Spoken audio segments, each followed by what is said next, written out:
you know, this person, and it's a whole lot more. Which, if you think about it, oh my god, to get his fucking user there he is. Filled in. All right, a lot of people don't. What's up, baby? All right, I hope you don't get a lot of echo on this. No, you sound great. Probably sound better than both of us. Right? How about that? So Joe, I guess you know what? You and Cody talk amongst yourself for a minute. I've been here for an hour and 35 minutes. I really gotta fucking hit the facilities. I will be right back. But you know, you guys handle it. We got a professional in here now, folks. So no worries about this going south. Well, it's nice to finally meet you face to face, Joe. Yeah, how about that, man? Yeah, pretty cool. Well, the floor is yours. Give us some thoughts. I would have, but I'll just say I would have been on earlier. I was having dinner and I forgot it was starting. So that's all right, man. Yeah, well, kind of what I already said in the chat. I mean, I haven't done. I don't think I've done a part where people have paid for it. When I did Monos Returns, I was DP on that and one of 4 producers, and I helped like promote the Kickstarter, but one of the other producers really ran it. But we had a walk-on part as one of the levels. And I think 3 people, if I remember correctly, at least 2, if not 3 people bought those. And one of them was from Seattle. So we shot that in Dallas, Oregon, which was probably 5 hours south of Seattle. But another guy was from Colorado. He had to fly out, and that was all on him. He flew out and had this walk-on role. He played a ghost. I think they both played. It might have been, I can't remember if it was 2 or 3, at least 2, and they both played ghosts. And that was kind of cool, and it was a way to make money to produce that film. That was I didn't handle that. I was just the DP on that. But I thought that was fine. I mean, they wanted to do it, and it's a way for them to support it. And they, like I said, they were playing ghosts. So one of them had a line. One guy didn't even have a line. He was just a background ghost, which I think was a different. I think you could buy a part with a line. That was one level, or you could have a part without a line. That was like another level. But my stuff is so small potatoes and local that, yeah, for the most part, I'm just using people that I know, or friends of friends, or people that I've met at a convention or a screening that are like, hey, I'm interested, and I might reach out to them at some point. But that's not like I said, I wouldn't not do it, but I think yeah, for the smaller roles, a walk on or a small bit part would be fun. I'm glad you added some nuance to that too, because it is like a cool way to probably meet people. If you meet like a legit dude that comes and plays a ghost and he's pretty rad, and then he's down to like come back and play something else sometime, cool. You don't feel like you're obligated to give that guy some shit because you let him play Michael Myers or something like that. It's like a dude that donated to the project that came and had some fun with you guys first. I think that's fine. If I ever did this shit, they're definitely getting buried under like some random Yeti or something. They're not playing Michael Myers or anything significant like that. It's also a matter of scale. I think my stuff is so small and so cheap, and I do almost everything myself most of the time, that I don't need to raise a lot. You know what I mean? Like if I was a guy that didn't have equipment and didn't I know how to work a camera or do the editing or do the music, and I was going to have to like raise a bunch of money to pay people to do all those roles, then I'd need to raise more money than I do now. And if that's the case, then yeah, maybe, running a campaign like that and having parts for people would be worth the trade-off in order to make it happen. Because if the situation is like, if you don't do that, you won't get enough money, therefore you can't pay these people to do these parts you can't do, therefore the movie never happens. You know what I mean? So if I was in that situation, then yeah, I suppose I might risk it. But again, my whole thing is like, if you're going to sell off bigger parts, you have to have some sort of test to make, or audition or something to make sure that they can handle it. Because the last thing you want is someone to buy a part and then it turns out, oh, they're awful and they're going to ruin the whole movie. Well, then why do it? Yeah, because then it doesn't really matter that you raise that money because nobody's going to care about the movie. Yeah. But I understand stuff out there. The point where people have to try all kinds of things. Sorry, man. I think I had some lag there. My bad. Oh, go ahead. I was saying, like, if, you know, I think when you get to the point where all but 2 roles in the movie are for sale, you have to ask yourself, just because I can do this, does that mean that I should? You know, like, there's a certain point, like some of those campaigns that theme, it's like, oh, is there anything in this movie that isn't, you know, buying the slot for $200, $500, whatever it may be? I mean, I don't want to see a bunch of people that just paid to get a ticket. You know, that sounds like what it is when it comes to with projects. There's the nervousness to me, like I said, that feels like some of those are money funneling campaigns. Might not even be actual movies we get to see. You know, I mean, if someone's paying you $500 to be in your movie and then flying themselves out under their own expense or whatever, you can just kind of take it on you and be like, I guess the movie never happened, you know, so lost the masters or something. I feel sketchy about it, that I'm nervous to endorse anything beyond, like, you know, just background roles, I guess, is what I'm trying to get at. Which I think we're all sort of on the same page on. Like your movies, Joe, I feel like. What? No, they do. Aren't some of those campaigns where even if the movie doesn't get made, like, they're not obligated to pay back? I feel like, yeah, that's the thing, man. I mean, I'm not super well versed on doing the Indiegogo stuff because I've never done it, like I said, but I'm in a lot of the groups and I see people discussing it pretty frequently. And yeah, I feel like there are some of those where the stipulation is that you're basically just helping them out in case the movie comes out. They're not really obligated to do anything beyond meeting the perks that they've sold you, you know. So as long as they send you your little crocheted stuffy of the shark in the bathtub or something, and, you know, or whatever it may be, like, as long as they fulfill those perks, you don't really have anything to complain about if the movie never comes out, even though we're all going to complain because the reason we did it was because we wanted to see the movie. So I'm super nervous on that end of it with the Indiegogo stuff, especially when it feels like everything in the campaign is for sale. Joe's movies, like you said, are small enough that we could all, you know, support those without needing to buy roles in them. And I assure you, sir, I will never try to get in front of the camera in one of your movies. If you ever need someone to be like a gopher, I'm down to drive out for a weekend and do that. I'll pick up donuts and buy the beer, you know, help out with whatever, clean up. I have no aspirations to be an actor, really. So, you know, and I think that there should be a lot more encouragement of that kind of help when it comes to indie horror as well. Like, why isn't there a perk where you can pay like $100 to come out and be like a random PA or whatever on the set? Like, that would people actual experience in making movies. It would give them more of an appreciation of what's going on behind the scenes of these things, and they could actually help in a meaningful way that isn't just paying to play Jason Voorhees for an afternoon. Yeah, I don't know. I mean, I guess I was gonna say earlier, you know, you never know when I might need someone to put on a Bigfoot outfit or an alien mask. So, you know, sometimes that I will do. Right? See, so I'm down for that. You never know what could happen.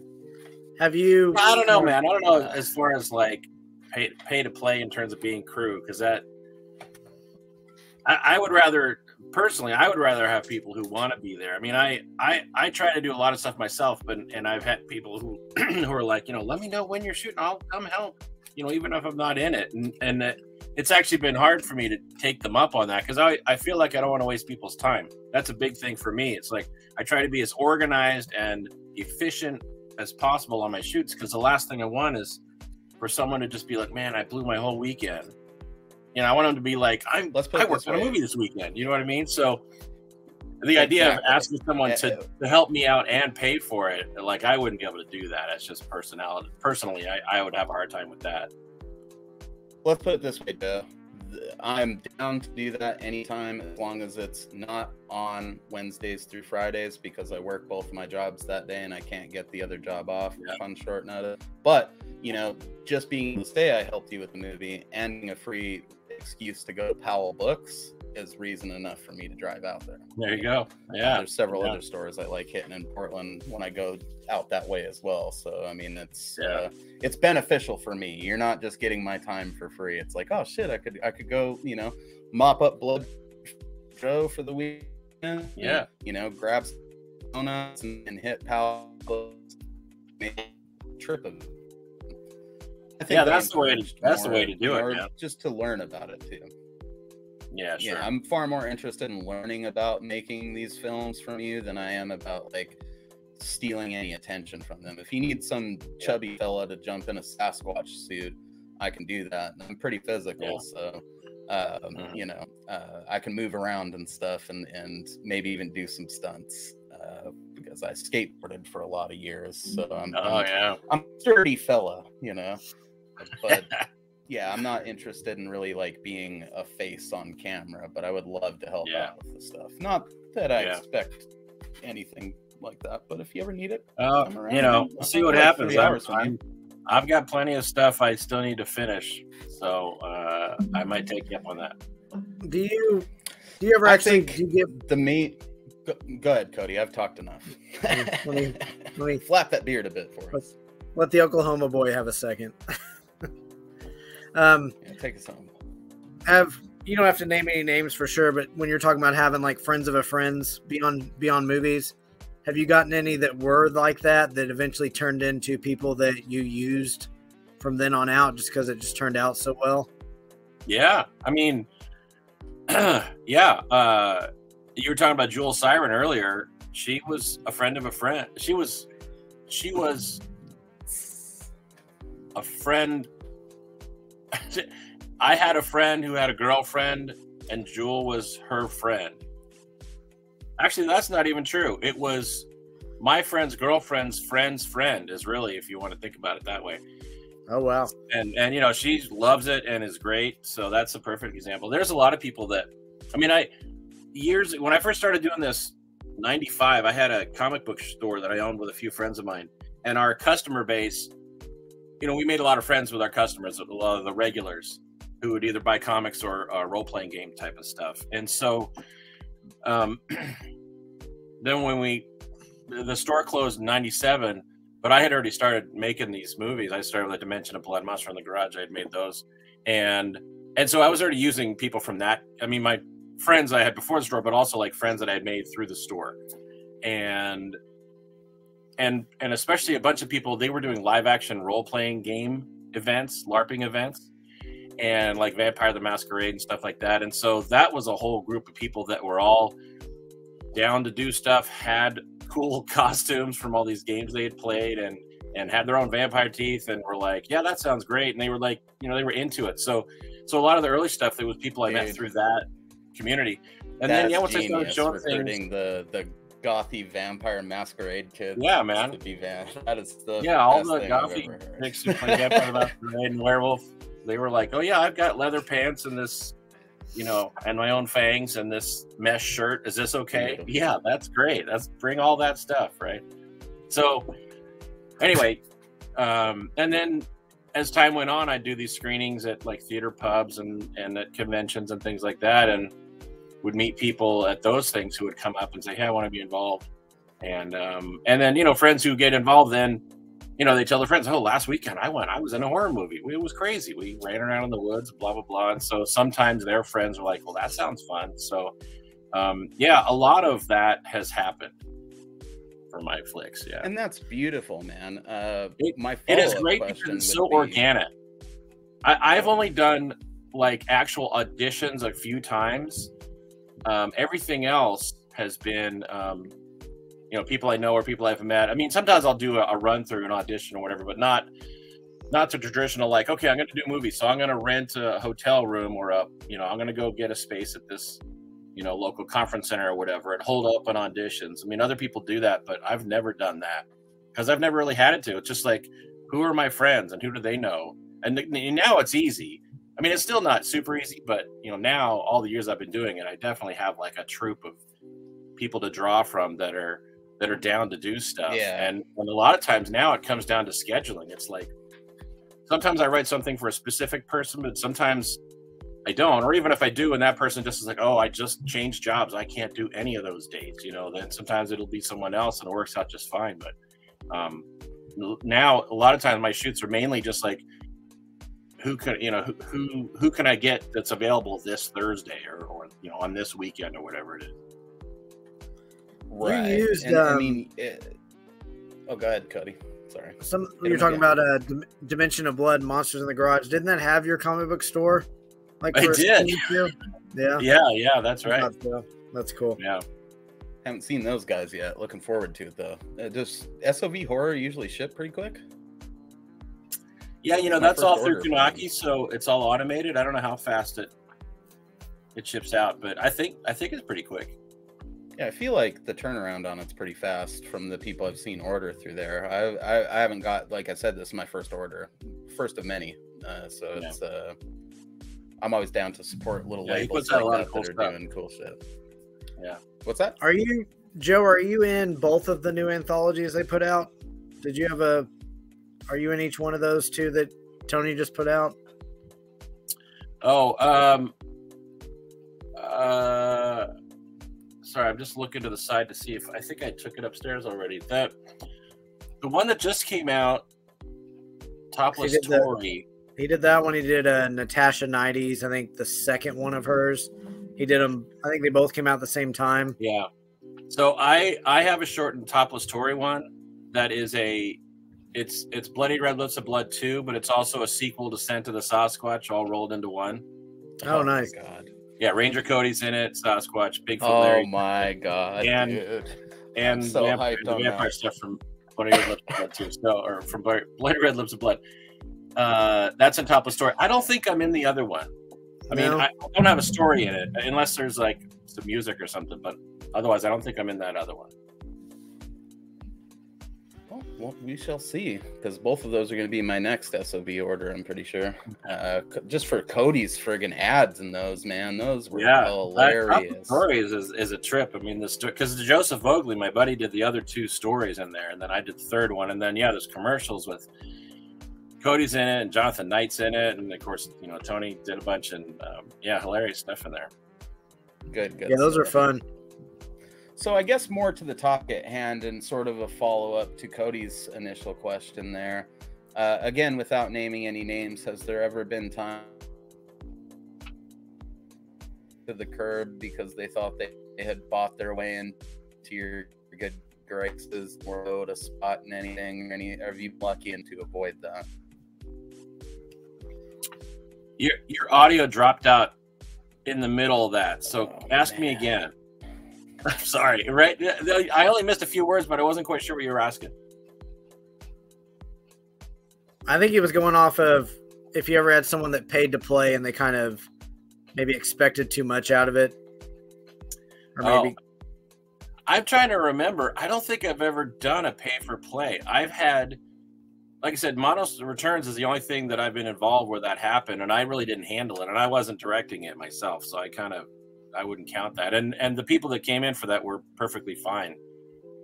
I've had a few times where I've done a movie and the ones where I've done those producer packages, my model has been I try to get the movie partially done first before I launch it, because I sometimes, especially with the anthologies, I'm never sure how long it's going to take.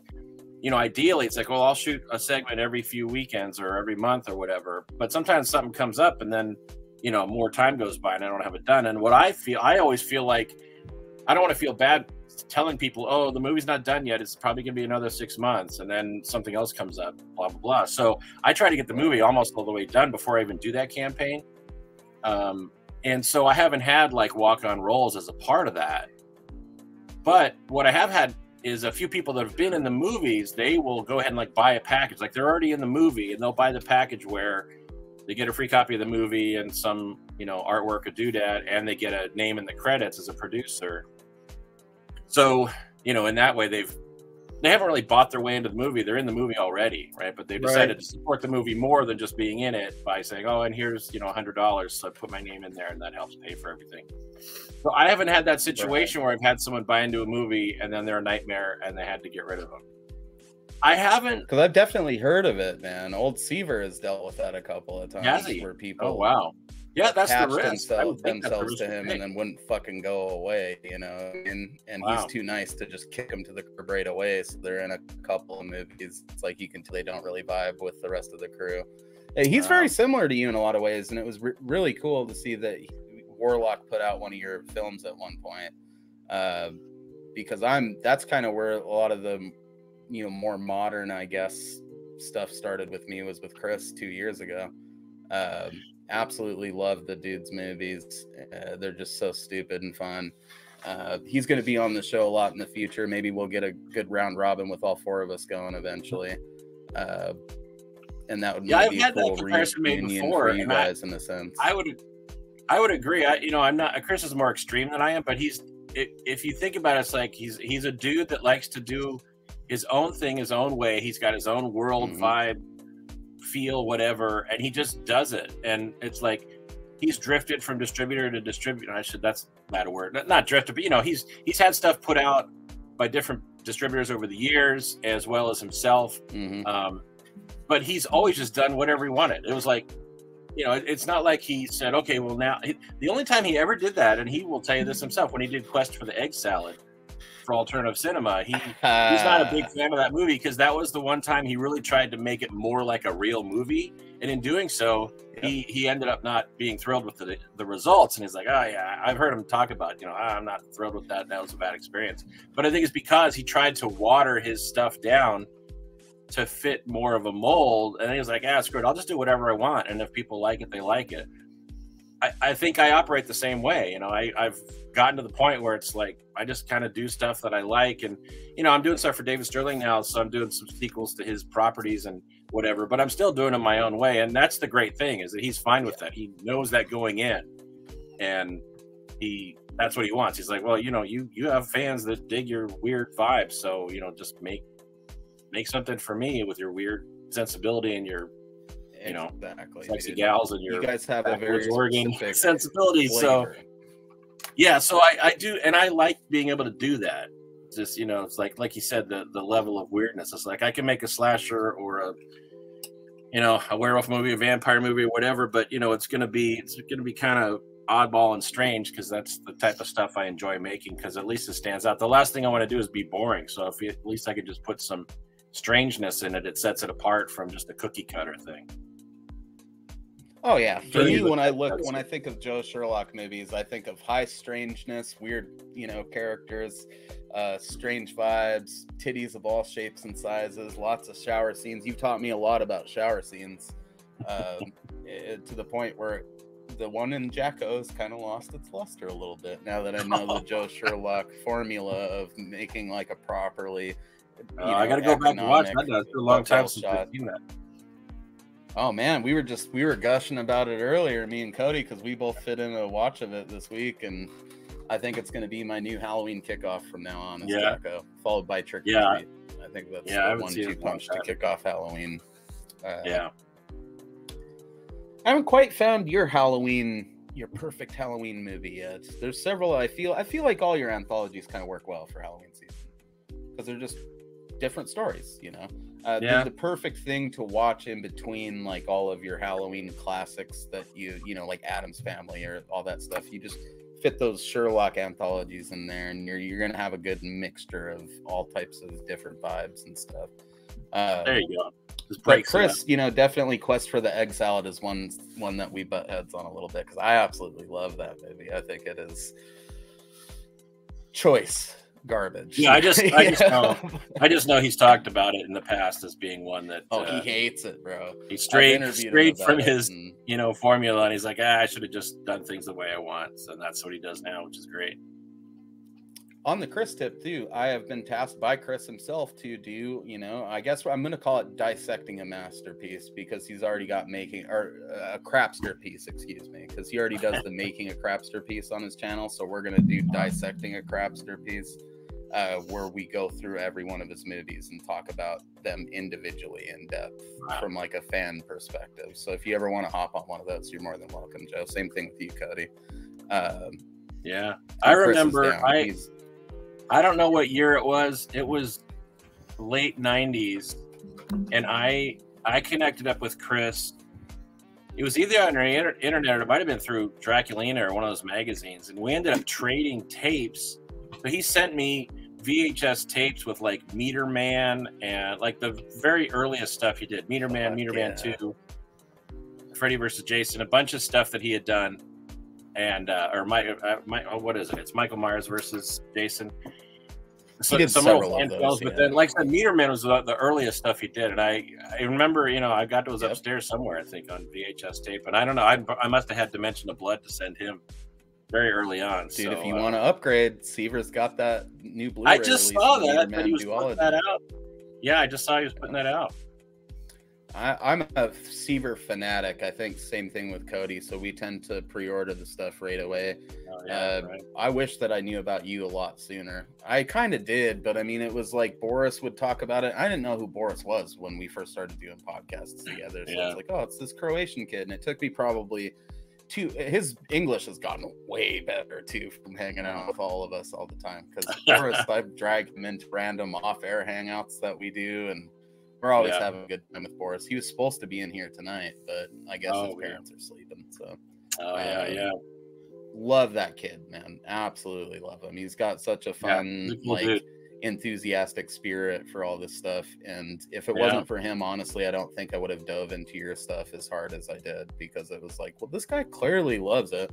And it's the reason that we, are even talking. So maybe I should look into the Seekers or like Drifter or all this stuff. And then it turned out that Sterling had your box set or box sets, which I finally got the second one of. Sorry I didn't order it directly from you, Joe. Probably should have. Well, that's all right, man. That's all right. But yeah, I mean, it's like, without that kid, we wouldn't be talking. So it's Boris's awesome. Story's fascinating. So I'm very much looking forward to Sunday, where me and Cody will be able to document his story in full as a standalone thing. Because The Ring, too, what would you think would bring... The Ring is the last movie I would think would bring all of us together right now. But that's what it is. Well, I won't spoil it then. But yeah, I was going to say, that is the most amazing story. When I tell people about that, it's like, especially when the ending of the story is him, making the Boris short for me. And it's like backing up from that. Oh, well, how did that, and here's a short in Croatian in this thing. It's like, well, how in the world did that happen? And then when I tell them how it started, it's like, wow, what a weird series of events that had to happen in order to get there. Yeah, it's beautiful, dude. Your thing has had far-reaching effects. Beautiful, yeah, that is Boris. Yeah. Because that's how he got in touch with Dave. I'm pretty sure. Are we wrong in saying that Boris might be the reason Dreamwalker is regularly available now? I mean, it sounds like he hit you up for it. And there was a whole special permissions thing that went on that Boris was telling us about, where he wanted it and you asked John for permission to do it. He said, yeah. And then now it's like there, Yeah. I mean, and Boris has met so many people, and I've introduced him to so many people, and it's a crazy web of like 6 degrees of Kevin Bacon type shit that has came out from him looking on eBay for The Ring merchandise and finding the secrets. And I think that's beautiful. It's a testament to how low budget DIY underground scenes can connect people from across the globe. I don't even know where Croatia is. We were just talking. I couldn't throw a dart at it on a map. I have no fucking clue. Where is it? Like in Russia? I don't know. I always just tell people it's the other side of the world. It's like the other side of the planet from me. It's so wild to have had him shoot stuff and just like, I mean, I sound like an old man, but shoot it up through the internet, and then I pull it down on my side of the world and put it together. I mean, it was so cool. The crazy thing about The Rings, even beyond that, is John came up with the idea for the Seekers and wrote the movie and made the movie before The Ring ever came out. And so it was completely separate. Like it wasn't a rip-off of The Ring. He came up with the idea independently, and we had already made it. By the time Sub Rosa picked it up and put it out, The Ring had come out. So Ron Bonk's the one that put at the top of the video, like in the tradition of The Ring or whatever he said at the top. And, if not for that, if Philip wouldn't have come across it. You know what I mean? So even that, if not for some goofy SRS marketing gimmick. If John had sold that movie to someone else or had just self-distributed it, he never would have he never would have said, "Oh, in the tradition of the ring," because it pisses him off because everybody thinks he ripped the ring off, but it was actually just, you know, an idea came up independently, happened to come out when this other thing came out that was similar. So, you know, kudos to Ron. He's the distributor, so he has to market it. So he jumped on that. But yeah, if not for that, Philip never even would have seen it, probably, which none of this ever would have happened. Yeah, he swallowed his pride and put that on the case to get the movie out there. And because of that, we met this wonderful boy from Croatia that has changed all of our lives for the better. Right? I absolutely fucking love Boris. And what's more surprising is how goddamn good that short is in Dark Zone 13. There's shots in that I'm jealous of, dude. And it's like, that staircase bit is flawless, you know. And think about it from this way, like his hand when he's in the robe is... Yeah, the first half of that short, he made, you know, several years before the second half of it. So the second half where the three friends are there at the house.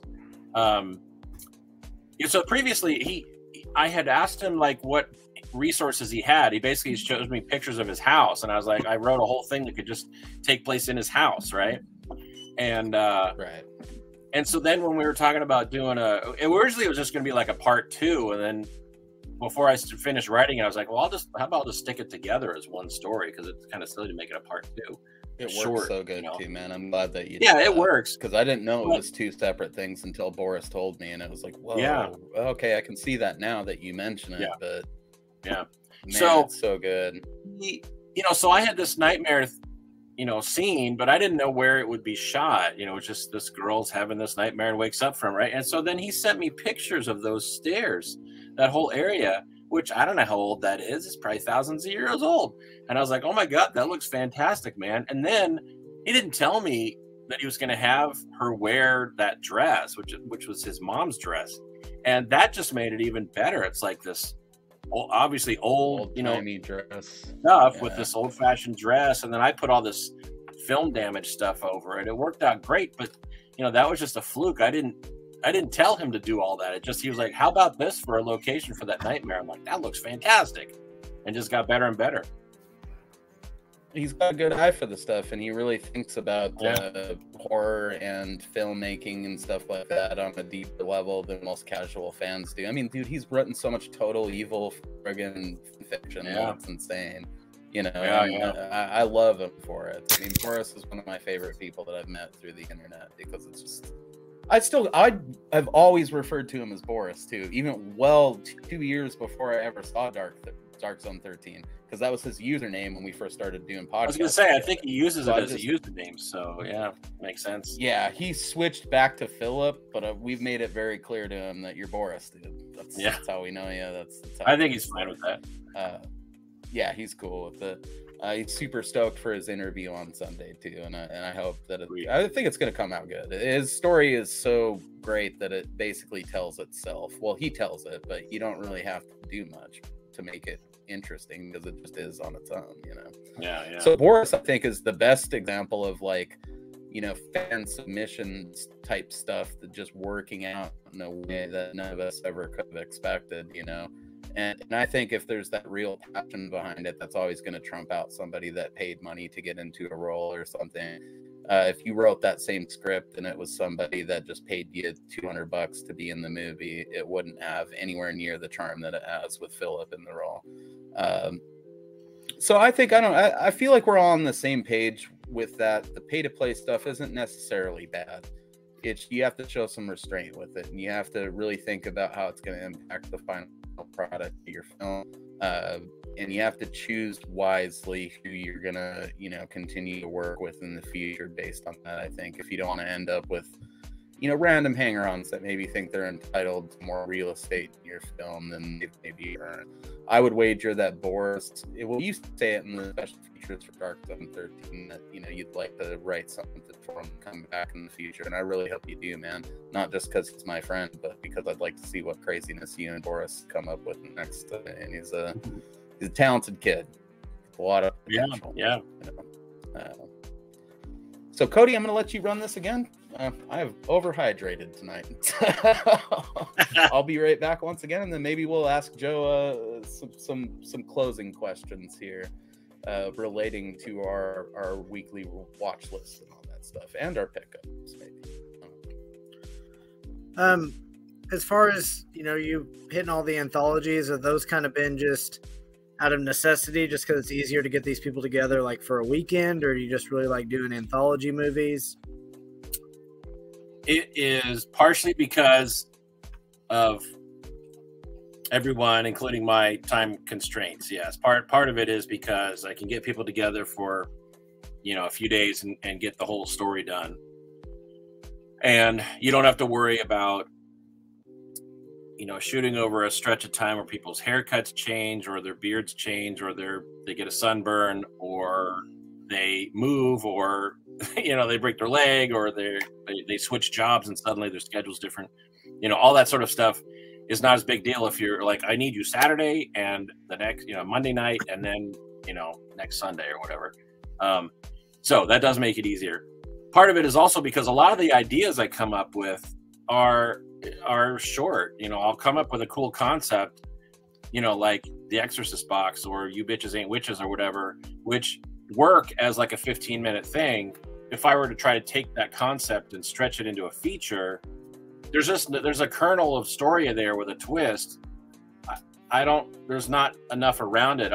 If I had to stretch it out to a feature, I'd end up putting a lot of padding in, or there'd be a whole bunch of what in the end would be unnecessary stuff to, like, here's the whole background of these people, and now we finally get to the kernel of the idea, which is that cool twist or cool reveal or whatever it is.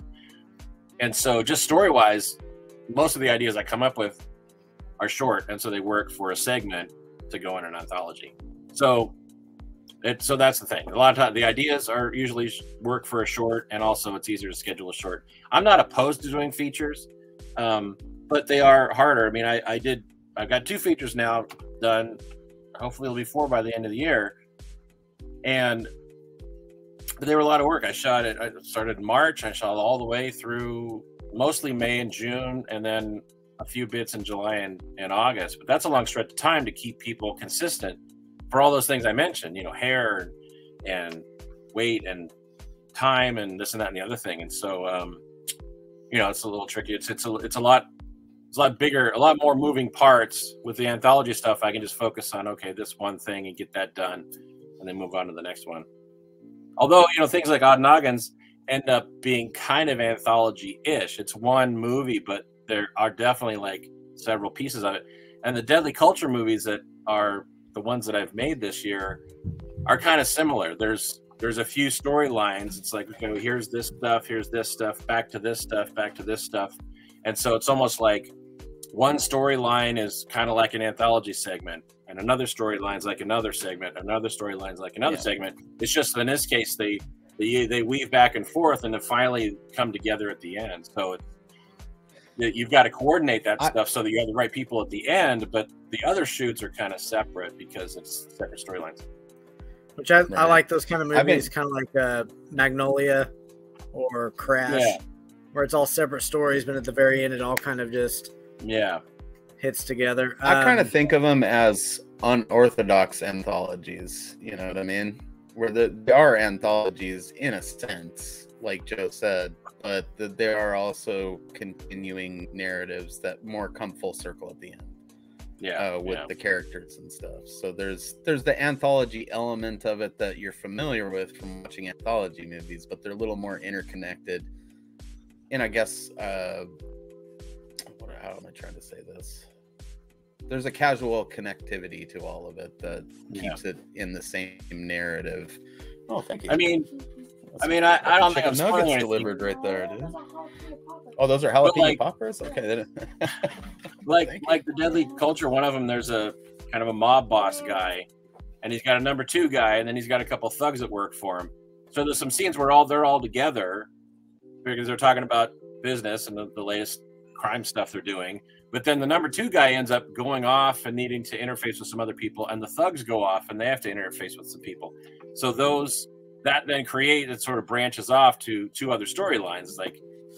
So I did a shoot there was an all-day shoot at a house for one chunk of the story, and the number two mob guy, goes to that house and shows up at a certain point for some of the scenes, and but then he also had to be at another long weekend shoot where all the main mob boss stuff was, to play the number two guy. But the other people that were at that house didn't have to be there. So that's what I mean. It's kind of like they're separate shoots because they're separate parts of the story, but there's characters that cross between them. So they'll, a few people did need to be at multiple shoots because they pop up in all the storylines to connect them together. So some strategic scheduling is in order to pull that kind of stuff off. What's that, Cody? How are those to do? That seems like not your typical Joe movie if you got mobsters and all that kind of stuff. Seems like Joe went Sopranos. I'm wondering about that. Because isn't Underbelly kind of a crime Have you guys seen Underbelly? Underbelly is my mob movie. That's true. Yeah. And again, but it's weird, right? There's like a weird nerdy guy at the heart of it. So it's definitely not your usual mob movie, or crime movie. Really, it's just a pimp and his prostitute. I can't wait. It was a little different, but I've been kind of setting it aside, for the more horror-centric stuff. Yeah, I mean, there's no horror in it. I mean, it's no supernatural horror. I mean, it's just straight ahead like crime thriller type of stuff. But I love that stuff. I love it. It was different in these mob guys, But what the thing was, they were stealing the thing they were stealing was this secret technology from the first movie, and then that turned out to be like, if you've seen the first movie, the secret technology turns you into a monster. So, so yes, there's a mob guy who kind of runs the crime. I'm still new to this. But basically, they steal a secret government thing that turns people into mutants, and therefore, then you have a sci-fi horror movie. So it's not all crime. Therefore, Joe once again has managed to make me love these movies. What's the first movie? So Deadly Culture. So Dave Sterling produced this movie in 2007, Deadly Culture, and then so what I did this year was I made a 2 and a 3 basically. Oh, sick. Okay. Yeah, and it's not it doesn't carry through any characters from the first movie, but the first movie is essentially there's a woman who has cancer and she gets picked up for this experimental treatment they're going to try on her. But you find out, that experimental treatment is something the government created with alien DNA. And of course, things go wrong and she turns into this mutant and then it kills a bunch of people. That's the setup. So, what I did was I said, okay, well, I'm not going to follow the characters from that first movie, but I'll take that same technology and I'll have this guy, this mob boss has an ill sister. And so he buys that tech on the black market and has someone create a serum.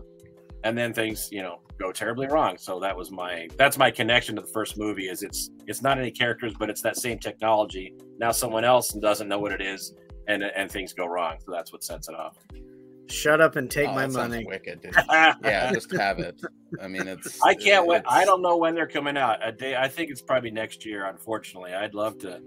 I'm really happy with how they turned out. But I think it'll be cool. Do you have any pull in making sure we don't get fucking terrible cover art like on that American Giallo one? I know that you guys did it, but it feels like it's a little like even your set right there is like it's charmingly busy, the artwork. The Giallo one just feels like it's very not active. The Mark Baranowski I feel like you laid that one out, didn't you, Joe? The American Giallo one, the Mark Baranowski box. Yeah. I actually did the layout for that, but it was all existing artwork. Mark had gotten some people to do paintings for him. So I was just montaging the paintings together and putting the lettering on it, for the box. But it's, Oh, it's Brandon. Hell yeah. It is. I was just about to send you the picture of Joe in here because I knew you would have wanted to see that shit. He got jelly. Yeah, how about that? Old Septum Sin here owns several of your movies too, good sir. Indeed, yeah. But yeah, man, I feel like, am I alone in thinking that? Or I mean, we've established a clear level of quality on these box sets at this point, and that that one's gonna look so weird sitting next to all these, because even, you know, like the Joe Sherlock 10-pack, the Skullface Astronaut 10-pack, it's all stock art from your movies, but, or at least it looks like it, but it's arranged in a way that clearly a lot of care went into the composition of the different murals on each side of it, kind of. And that's how all these box sets have always been.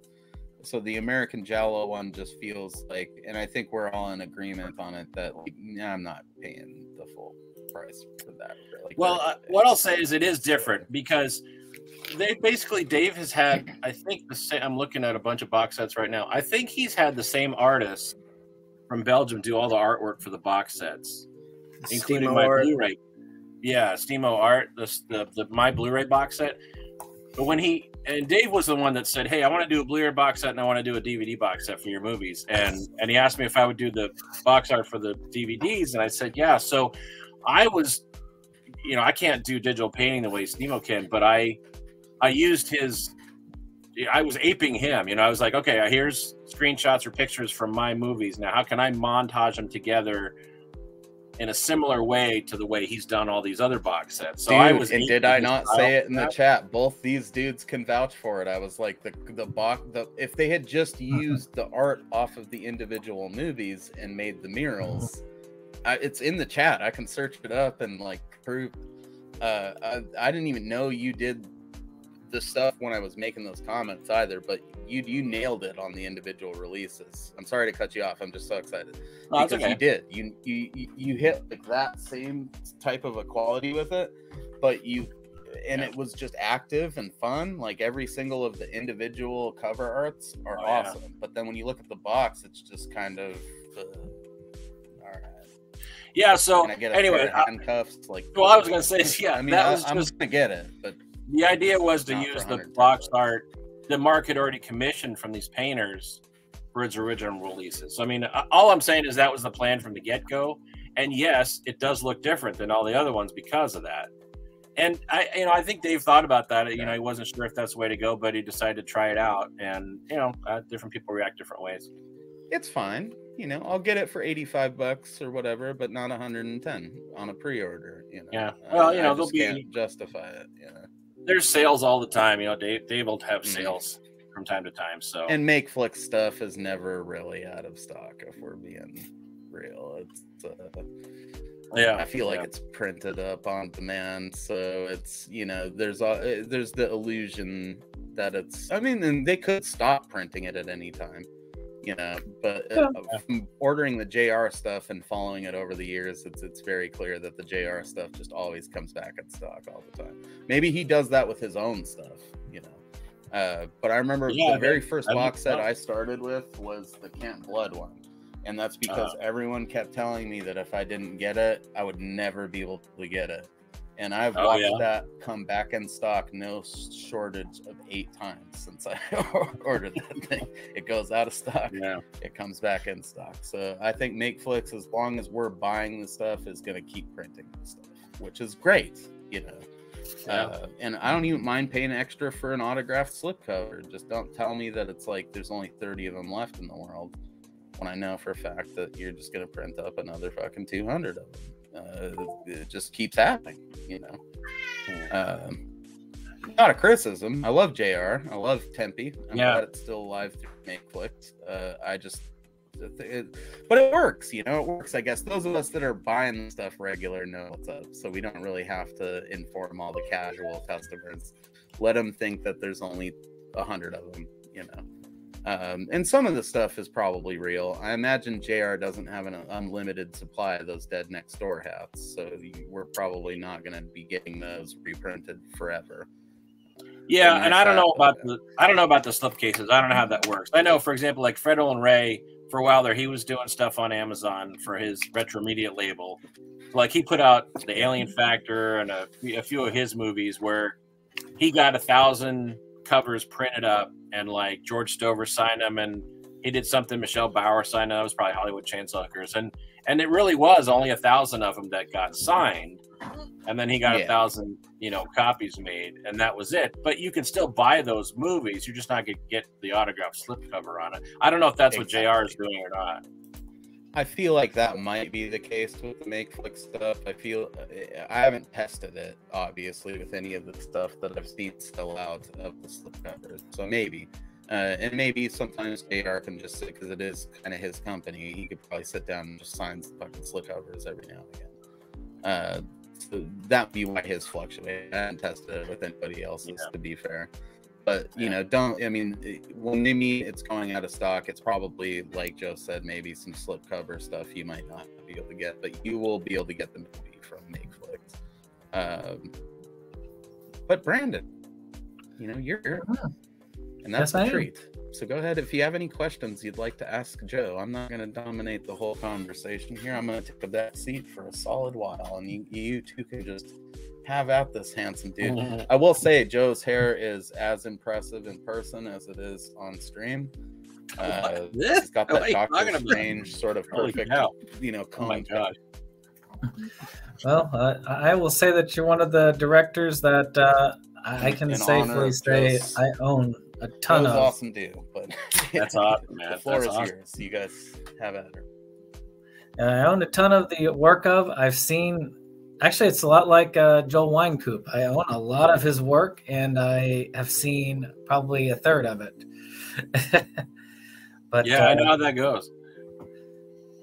I'm a big collector, so I like and I love independent directors. I like low-budget directors, and I think the ones I remember the most, unfortunately, were the Things movies. Yeah. What was it like working under Dave Sterling for those bad boys? Well, I'll tell you, I mean, I've known of Dave for a long time, and I had always heard that, you know, he made stuff super fast and like 4-day, 5-day wonders, you know, and I could never work that fast. I mean, I might make a movie and have, you know, 5 or 8 shoot days, but they're spread out over months because of people's schedules, including mine. So the idea of someone saying, you know, I need you to go make a Slasher in the Woods movie in 2 weekends and then deliver it to me like a week later. Like, I couldn't do that. And that's what I had heard. And he has done that. But then several years ago, he started doing that night talk show on Facebook where he'd get on Facebook Live like four nights a week. And I caught it a few times, and it was just interesting because most of the time he was just like shooting the shit. But a lot of it was about stuff he had worked on or stuff that other like indie B movie makers had worked on, and I was like, oh, I knew what he was talking about. And then at one point he invited me on the show, and so that was kind of cool. And he would joke, you know, oh, yeah, I gotta get you to make a movie for me. I'm like, well, maybe. And then he started seriously, you know, talking about it, and I basically told him what I just said, which is I can't work very fast. I said I can't, you know, if I made a movie for you, it'd take me like half a year at least, because that's at the time I was working a full-time job, had a family, had, you know, the sideline hobby movie stuff, and, you know, I just didn't have a lot of time, and I couldn't crank it out that fast. Plus I like doing all the stuff. I like to write it and cast it and direct it and shoot it and edit it together and do music and do my rudimentary effects. I mean, I like doing all that stuff. And so I also wasn't at that point interested in like just shooting it and then sending him footage to have someone cut together. I just wasn't interested in that. So eventually what I did was I decided, well, what if I pretend I'm making a movie for Dave? And so I made Strange Monsters on my own, but with the idea that, well, what if I made a movie that would be just like something he would put out? And so when I got it done, then I sent it to him and I said, hey, you know, you could slap Things, in front of this movie and it'd be ready to put out if you wanted to. And he dug it. And so he picked it up and put it out as Things 5. And that movie took me I ran into some problems. I ended up having to reshoot 25% of that movie because of a problem with an actress, actually. So that movie took almost a year to do. And so then when Dave was wanting to like hire me, said, well, let's make a deal so you can make a couple movies for me. You know, I was like, I can't make them very fast. You know, it's going to be, you know, you're going to have to wait like half a year at least to get these probably by the time I can do them all. And he's like, I get it, but I really like your stuff. And I like, you know, your style and the vibe and your quirkiness and stuff. And so that started off on a really good foot because that was my big fear, is that I can't crank stuff out super fast, and I didn't want to just make something terrible that looked like, oh, you ran out into the woods on a weekend with a few people and just ad-libbed for an hour. You know, like I wasn't interested in making that. I realized people do that and there's a market for it. Sometimes they're great. Sometimes that's all people want, but I just wasn't interested in doing it. So that's the cool thing, is Dave was like, you know, I want you to make a Joe movie for me. Just make it for me, you know? And so it's worked out really well, actually. I haven't really had any problems with him. He's, you know, I've been able to take the time I want and do kinds of weird stuff. And even the when I get the movies done, he has very few notes on it. He's pretty happy with how they turn out initially. There's a few tweaks, and so far, even like the tweaks he's suggested have all been things I'm like, oh yeah, that's a good idea.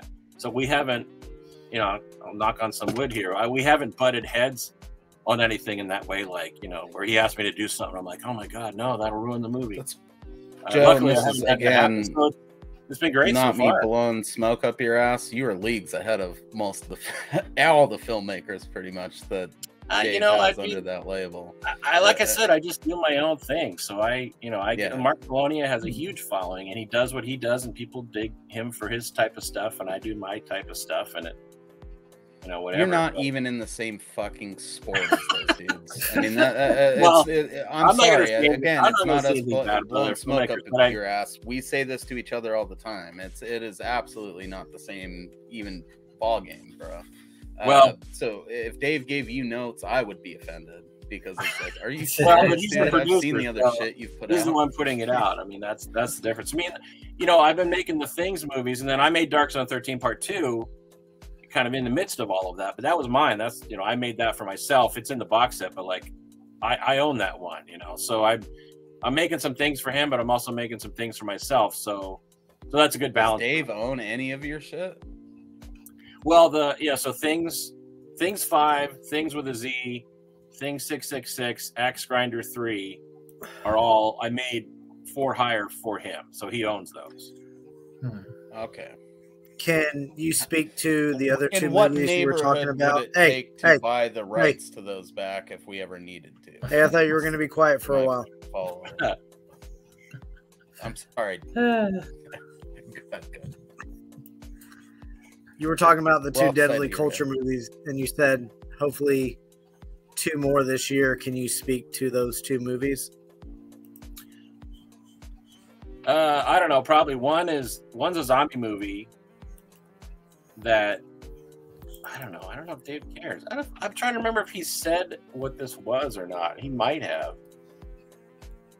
I don't think I'm so okay. So it's a Zombie Chronicles sequel, but Zombie Chronicles was an anthology in and of itself. So it's actually just like Things. It's unrelated to the other one. It's just going to be 3 zombie stories is all it is.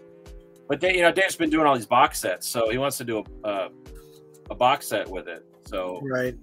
And the 4th movie I can't talk about, and I don't want to talk about it because I haven't written it yet.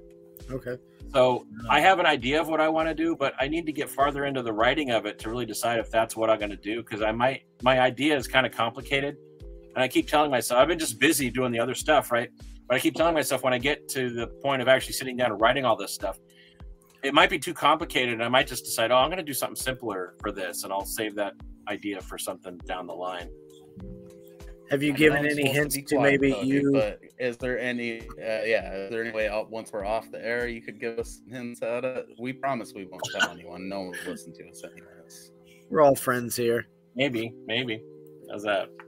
The only people we talk about it to is each other. You know, it's vaporware right now. I mean, because it doesn't exist. It's all in my head right now. Yeah, it's just an idea. Yeah, but I'd love that little tip of that nugget, if you know. Yeah. And anyways, continue. Any chance of you making your sequel to Axe Grinder 3? I don't know, man. You know, I've had people tell me they're bummed that I'm doing Axe Grinder 4 with the because obviously I set it up for that, but Dave really wanted to get some stuff out quickly, so he hired someone else to do in a 4 and a 5, which I get. He owns it, so he totally can do that. So I don't know. I mean, actually, here's somebody that's doing Axe Grinder 666. Somebody on the East Coast is already doing it. I saw some pictures posted. So it's already up to 666 already. Now, you know, if there's Axe Grinder 7, 8, 9, who knows how many. I mean, the Pumpkinhead Killer Girl could come back. You know, I'm not opposed to maybe doing that at some point, but he hasn't asked me to do that. My goodness. I will say this, it is great and refreshing to hear something positive about interactions in the industry, because you hear so much negative. And even in the smaller features, there's so much bickering back and forth, and it's all great to see some positive once in a while. I was very happy to meet some people who are genuinely great individuals. So it's great to actually hear some good stuff behind the scenes for once. Yeah, I mean, I'm just honest about my relationship with Dave and how things have worked. It's worked out really well. I do a lot of design stuff for him. The postcards that go inside the DVDs. A lot of times I'm doing, like, when he has a new box set, I do like a little sell sheet for it and stuff like that. I love it. So that's been cool. I did covers for, like, I did Axe Grinder 3, I did Thing 666, I did Children of Camp Blood. I've done a few, covers for him. So that's been kind of fun. So you brought in he the will old himself Warner admit Brothers clamshell vibe. Yeah, right. Joe. Dave himself admits that in years past he's butted heads with filmmakers and he kind of regrets it. So I think he maybe is more aware these days than perhaps 20 years ago of trying to make it work and keep everybody happy and not really make things difficult. Because I've heard stories from people that were working on things in the early 2000s and they butted heads with them, and it's unfortunate, but I think he's probably a different guy now. But also, my situation is completely different. I'm not living in LA. He's not coming to my sets every day, making sure I do things his way. I have a good deal because I'm up here in Oregon, he's down there in California. We talk all the time, we make these deals, but I'm essentially, because he likes the sort of quirky vibe of my stuff, he's kind of like, make your movie your way for me with this franchise. And so then I just take it and run with it. So it's a unique situation, I think, compared to some other people that have maybe worked for him in years past, where he's there and he has much more opinion on how things need to be, and they've run into problems or whatever. So I've had my situation is more unique than other people, and it's been fine so far. As an outsider looking in, Dave seems very much, immediately as soon as I saw him it took me a moment, if you remember, to recognize that it was David Sterling right there. Oh, yeah. I had seen some photos of him on, like, the internet or Facebook or whatever, but I think they were older photos. Like, he looked like he was, like, a manager for a WCW wrestler in the 90s. And then, honestly, when I met him, I was like the scaled down version of that. He's got his mullet. He's got his really uncomfortably tight, I assume it was silk t-shirt, real tight jeans, and then like some high tops. And as soon as I saw his drip, I was like, this dude is fucking legit. Like, this is exactly who I want this guy to be. The way he just kept trying to get me to spend money at his booth was so like classic used car salesman that I just wanted to give him money, Truth be told, I knew zero really about that fucking, Meat Hook Massacre set, other than that it was coming out. And I thought I would beat these guys to the punch by buying it at the convention. And I legitimately was mortified that I forgot that Dave told me not to post it. But in my defense, I feel like that's a pretty messed up position to put a fan in anyways. Like, I shouldn't be buying something that I shouldn't be buying, Well, it was... it was all a matter of timing, because he had some boxes printed up, but he didn't have the discs printed up yet when the show rolled around, and so, but he thought, okay, well, I could pre-sell the boxes, and but everybody takes pictures of themselves at the conventions. That's part of it, is like sharing your experience. So I don't think he was monumentally pissed or anything about it. He wasn't, but you could tell that he knew he fucked up too, because of how, like, he was asking me if I'd be cool with taking it down, and it's like, of course, Yeah. yeah. Yeah. You know, if you need me to take it down, it's down. But at the same time, like that, I think that Dustin dude was like mad about it, right? Because I don't know. he didn't know that he was like, it just. I mean, I don't know. I mean, Dustin obviously worked with him for like a year on that. I mean, they had Stimo in Belgium do all the fucking artwork for it. That takes months. I mean, my box set, I worked for a year on my box set, you know, just getting all the materials together. And I did new commentaries and shot new extras and stuff, but just the artwork took months because it's a lot of stuff to do. So I don't know how long it took just for the artwork. And I just know, I mean, Dustin knew what was going on. Dustin must have had an idea of when the release was. I don't know if he was pissed or not. I know who Dustin is on Facebook because I don't know him personally. He seems nice. I have no idea. That was very much the impression I was given, was that he was mad that I was really. Wow, well, that is a bummer, man. Yeah, that I was posting this shit. I don't think he'd even seen the artwork, man. Like when maybe. Dave was showing it to me, it looked like it was all still in a binder, like with like laminated chunks of the artwork. I think you're right. It wasn't even the full. Yeah, so it was like this. Yeah, I mean, I know the discs weren't done at all, so. I think it was just Dave taking advantage of the fact Dave split a table with my friend, and in order to, I mean, Dave had a box of stuff. Ryan's up in Canada. He's got COVID. Everybody wish Ryan a good night. You know, slow clap that ass out of here. Thanks for coming in, man. Watch those movies. I didn't even realize you were still in the chat. Anyhow, it doesn't matter. I don't know. I don't know the details about it, but I wouldn't worry about it. We're not trying to stir any shit, and that will never be the case on this show because we're really not interested in drama. We're more interested in you guys as filmmakers and content creators and all that. I just was, it was an uncomfortable situation, and I hope that it didn't lead to any ill will between the two dudes because that set's pretty nice so far. I haven't watched the movies in it, but it looks real nice on the shelf. So once I get beyond the second one, we'll have more of an opinion on it. But Brandon, questions? We got 15 more minutes here before we have to end the stream mercifully. So. Well, as somebody who is just kind of getting into the Joe Sherlock experience, like I said, I've seen all the Things movies you've done and a few other things on the side.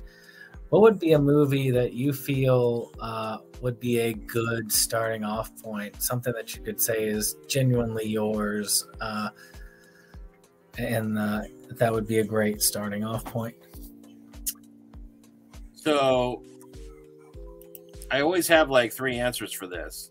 Drifter is one answer, for sure, because I think that really has a lot of my mix of horror with a little bit of humor, and it's got a creative kills and the vibe. I like the vibe in it. Odd Noggins is good because it's just super weird, and Beyond the Wall of Fear I really like as an anthology. I think all the stories in that are really strong and they flow really well together. Okay. But if I have to pick one, it's Drifters. People ask me that, like, what should I start with? And that's the one I say. Available on Tubi. Yeah. See, I would almost polarly opposite disagree with Joe on that. I think Drifter's the safe choice to start someone on, but someone like you, Brendan, definitely start with Odd Noggins if you're looking. And I know your taste, and I know that Odd Noggins is going to be that weird. It's your type of weird, bro. I've got that Drifter is what you DVD show, or Drifter or Blood Creek Woodsman is what you show like your friends that haven't watched this shit yet. I still recommend seeing them, but for Brandon, I think Odd Noggins is perfection. Am I wrong, Cody? I mean, we know each other's tastes pretty good at this point. Yeah. I mean, I will say, like, I was thinking about it earlier before Joe even hopped onto the video. Like, I can't think of somebody where one of their movies I didn't like. Donna! Look at that. Yeah, these guys are obviously more qualified than I am. So I mean, I will say that there's not a Joe movie I didn't like. There's definitely different peaks and valleys of different kinds of movies, which even the SOV movies I love because I'm a big special features fan. And the fact that those movies are so packed with, I mean, I would say that Joe's commentaries are some of my favorites because they're so much fun, informative. He has buddies on it. They're all just riffing off each other, and it's just like he caters to the fan that is still buying physical media, because not only do you get my movie, but you get, you know, here's commentary, here's behind the scenes, here's a gag reel, here's just all this stuff that is more bang for your buck, and for people that are still buying it is very beneficial and very much that's what you look for. He doesn't. Well, I appreciate that dudes I like appreciate Bear Bookwalter. Go ahead, sorry. I appreciate that people appreciate that, because like if I'm gonna, you know, when I do a commentary, I mean, I watch the movie and I make notes, and that takes me forever, because a lot of times I'll start making notes and then I'll try to remember, okay, well, what, especially with all the older movies, like what was the date we shot that, or what year was that, or who was that, or where did I meet that person, you know, because I want to tell all those stories, right? And so I'll end up like going to my blog and looking up, oh, when did I have the premiere party for that? Oh, when did I have that shoot? And just stuff like that. And so I'll end up writing pages and pages of notes. So when I actually record the commentary, it's almost like I have a script. I mean, I got like 10 pages of notes with all the stuff I want to hit, with the right people's names and dates and this and that and the other thing. And then if I have someone with me, sometimes they've watched the movie recently, but sometimes they haven't. And so, you know, they'll jump in when they can and have a story here and there. But I take it seriously, because I really enjoy commentaries too. And the best ones are where, you know, they have a lot to say. And I hate the ones where there's large gaps of silence, or they're just like, yeah, I don't remember, or, you know, what was that? It's like, okay, well, why didn't you figure that out before you did the commentary, right? So that's what I want to avoid. So, you know, I end up putting the time into it because it's going to live on forever on a physical disc, and I want it to be good. And so it's good. It's nice when people appreciate that, because, you know, I try to put some work into it. So it's not just, oh, let's just sit down and, you know, riff on this movie and make wisecracks for an hour and a half. It's like, sometimes that's fun, but if I'm going to pay money to get a disc, I'd rather have that other commentary where people really take the time to tell you the stories and get their story straight before they're recording. Right. And you can tell. It's like, I know exactly what you're talking about. You'll see the ones where it's just long pauses where you're not sure, did they leave the room for a minute, or they just, and then you get, well, I'm sorry, I'm just watching the movie, or I don't really remember any of this. Well, yeah. I mean, I'm trying to call me out, Cody, for leaving the room. No, I get you. Or sometimes the moderated commentary, you know, there'll be a moderator that has some director in there, and the director hasn't watched it for years, and so, you know, they have to be prompted with questions. It's almost like an interview that you're listening to that isn't relating to what you're seeing on screen. And that's okay, but, you know, if you're going to do that, just record the interview as a separate piece, right? Right. And especially when they're like, yeah, I'm not sure, or they have like a director and an actor there, they disagree on something, like, oh, well, we did this thing. Well, actually, that's not what happened. This guy came in and did this other thing. And, you know, to me, that just is sort of lame. It's like, why don't you work that out ahead of time? But, you know, yeah. Again, since I'm doing all this, even if the story is, I'm doing all this stuff. Differently. People, it's like they're focusing on other stuff, and the commentaries are not important to them as these other things. And so I get why they probably wouldn't put the work into it, but I want to do that because I think it that way it's memorable. And, you know, people 10 years from now, 20 years, 50 years, whatever from now, if they buy whatever format it's on that includes the commentary track, it's still going to be interesting. That's the goal. I agree with you totally. Dude, Joe, I've listened to some of your commentaries multiple times. I mean, it's that's awesome. There's also you have a very ASMR type voice. So really? Several times I've fallen asleep to commentaries I've already listened to from you. You know, there's lost commentaries or fucked up commentaries can be fun though too. Like when we were talking about Jacko earlier. Right. Commentary on that Steve Latchaw collection where, you know, Fred roasts him so hard that he leaves partway. Yeah. And there's a couple of Chris Seaver commentaries that are like that too. The most legendary one is a lost one for I forget which film, where Chris just hates it. So, you know, he just left halfway through and started watching Fright Night in the other room. Wow. Just left the fucking cast there, you know, and they ended up finishing the commentary. I don't know if I could ever bring myself to do that. You know, I might say, like, let's just record this on another night then when we actually get this. Yeah. But,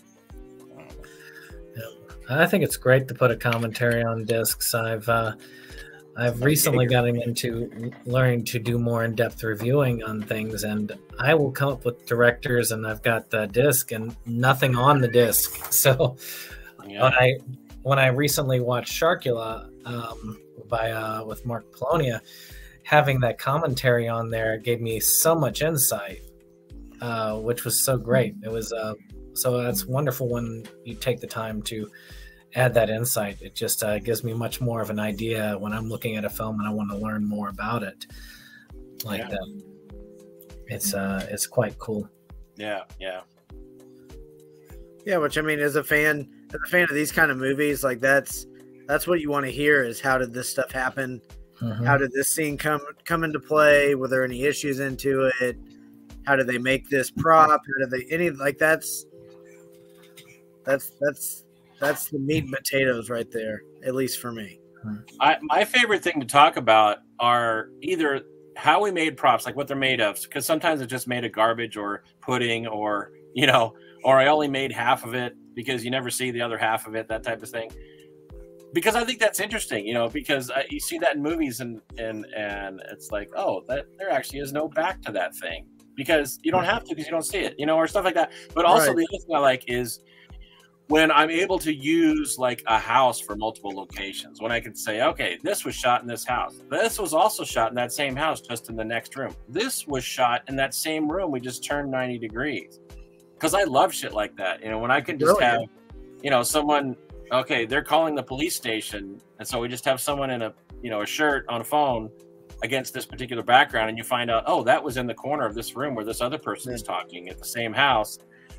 I think that's great, because I always find it fascinating on how, you know, I don't want to make things look terrible, but I'm also don't want to waste a lot of time. And if I can make something work where it's just in another room in the same house or a different direction, you know, so I've done things where I've literally like shot different directions in the same kitchen and used it for two different stories, like in an anthology. But as everybody's that same house for everything, you know.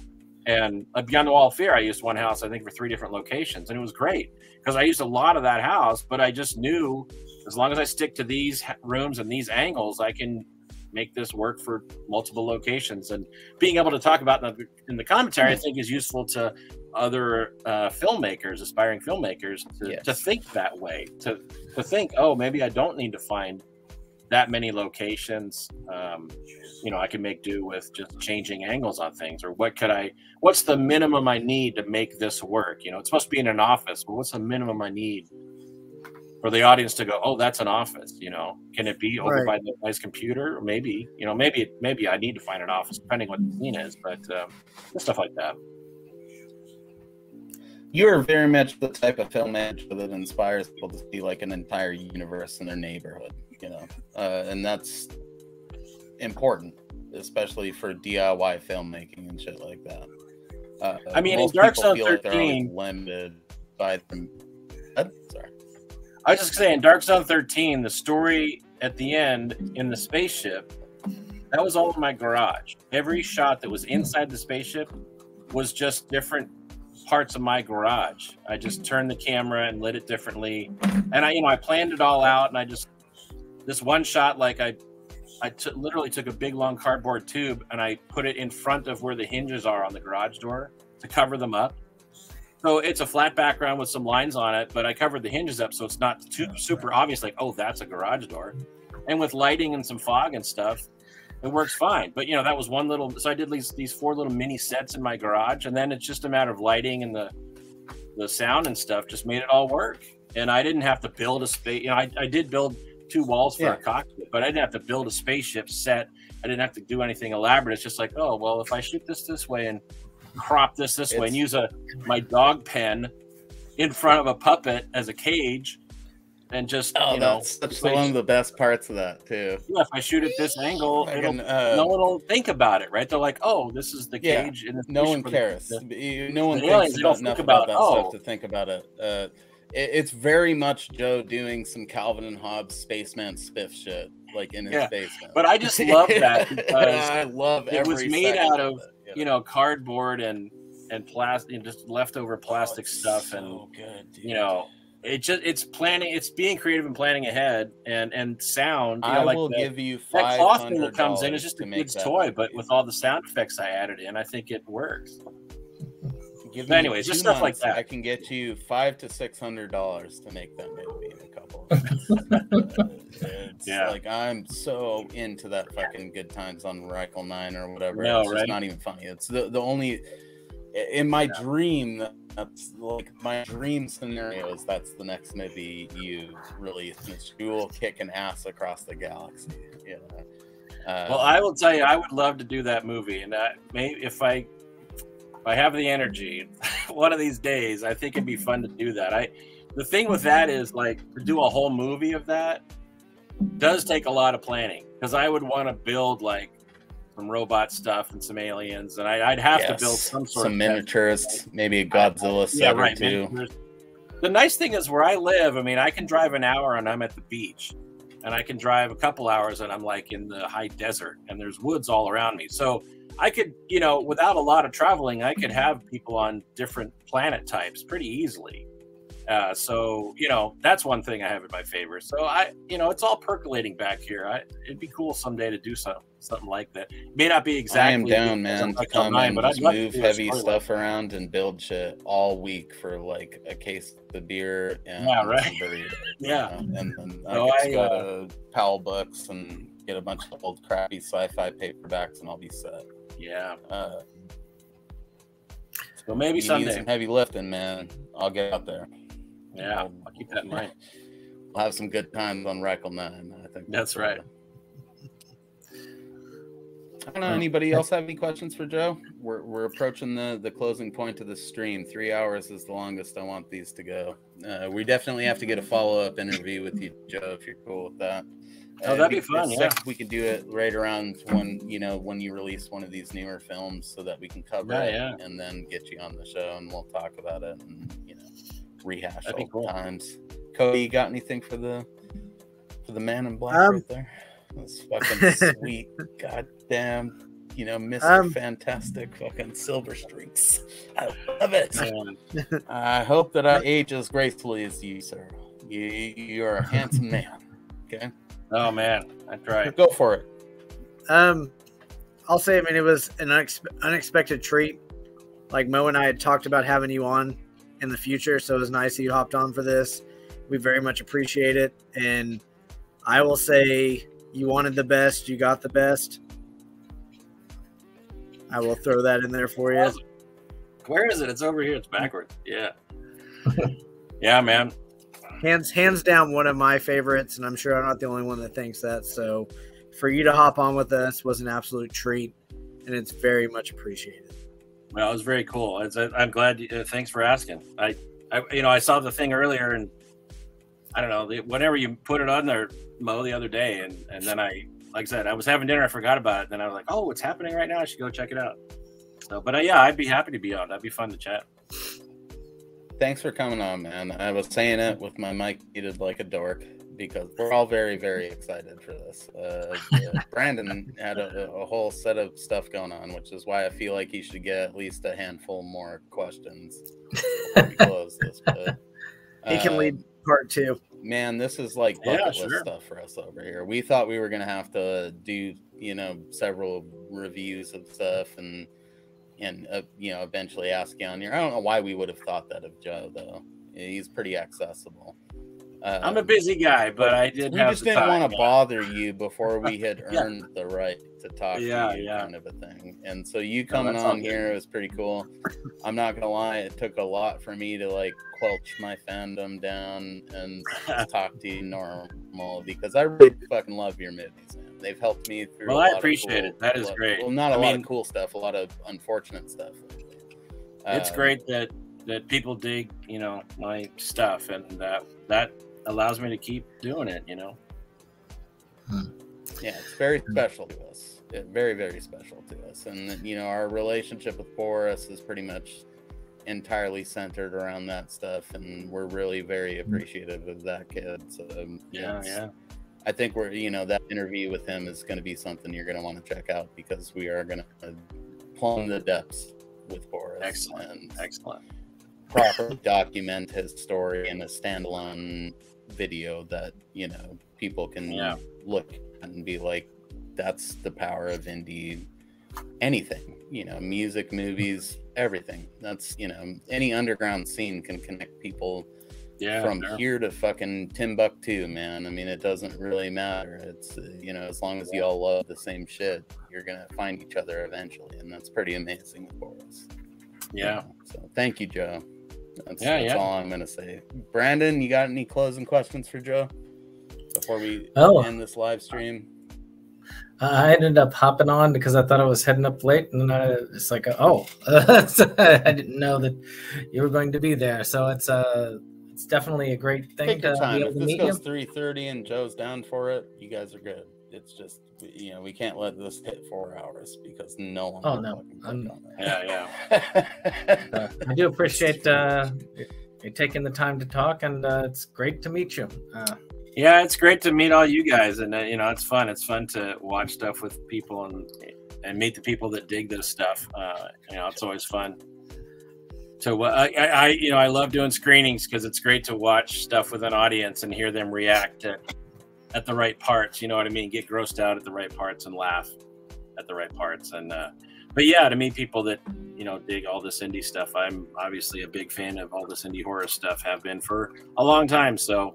I think, you know, we're all in the same boat as far as that goes. So it's cool to chat.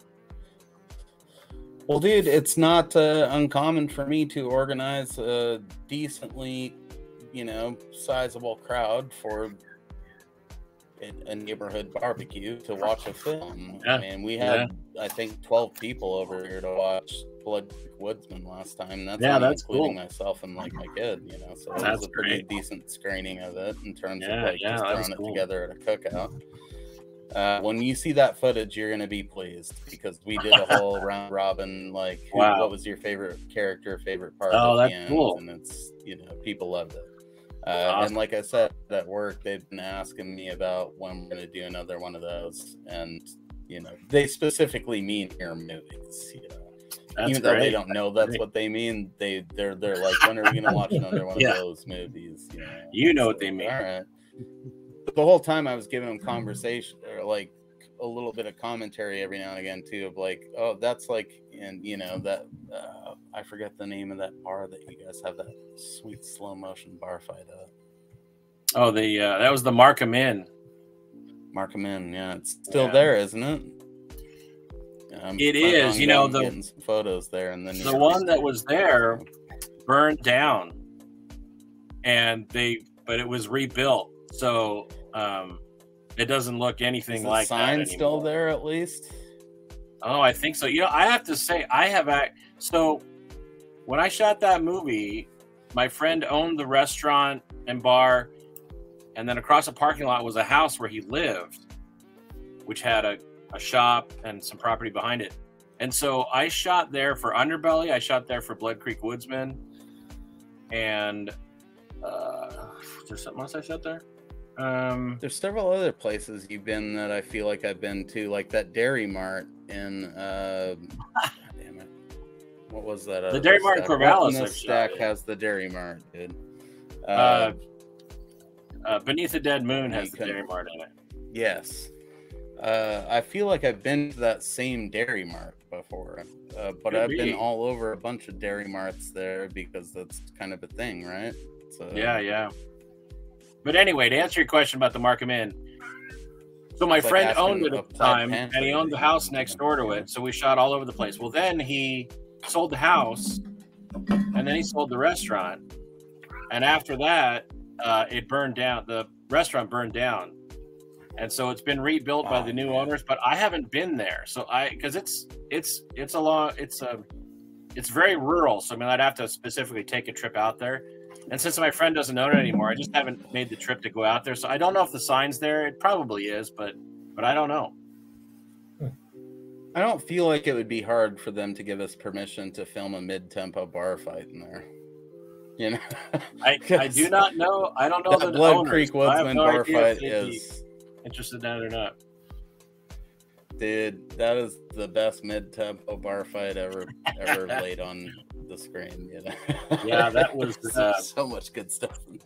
That was oddly put together. I love it. We didn't have as many extras as we thought we would have, and so we kind of made up these little vignettes of the fight, and it just didn't really gel. But we just put in everything we had, and it is what it is. So here's a good question for you, Joe, and I'll let these guys, you know, play off of this. But if you had to pick a favorite low-budget horror film that's not yours, you know, which one would you pick? What's one that's particularly inspiring to you, that means a lot to you? I'll go ahead and go first while you're thinking of it. I think mine's probably always going to be video violence. That's the first shot on video movie I ever saw where it was like, oh shit, you can do this and like also make a pretty good movie at the same time. It doesn't have to be acts, you know, it can be like a proper horror film, basically. I mean, you take the plot of, I'm surprised video violence hasn't been picked up by like Blumhouse or some fuckery like that and remade into some massive budget horror film, because the idea of like an entire community using their local video store as a hub to make their own snuff films is just begging for a big budget release, you know. I feel like movies like Vacancy and stuff like that have played with the idea of doing it. And you know, the guys that did Vacancy had seen video violence. There's no fucking way those guys hadn't watched video violence when they were younger.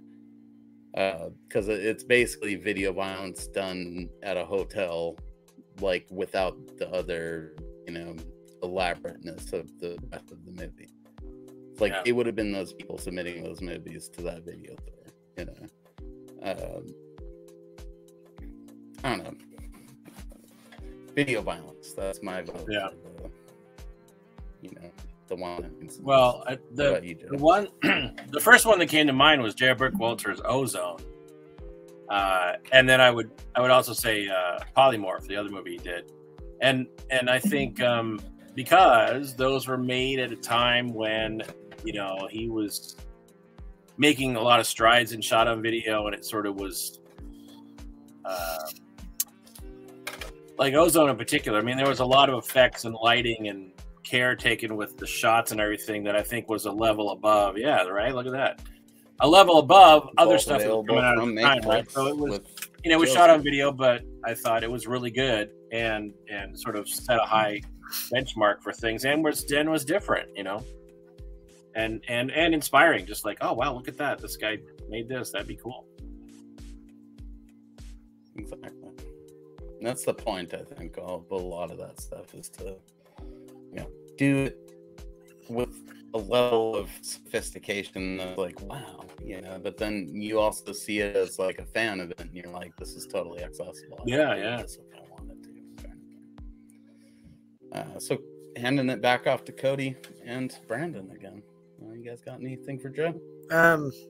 Going off your question, We're totally splitting this into 2 episodes, dude. This will be the Joe interview, like, you know, demo version, and then we'll do like 1.1, you know, 2.0, yeah, as Joe releases stuff. So go ahead.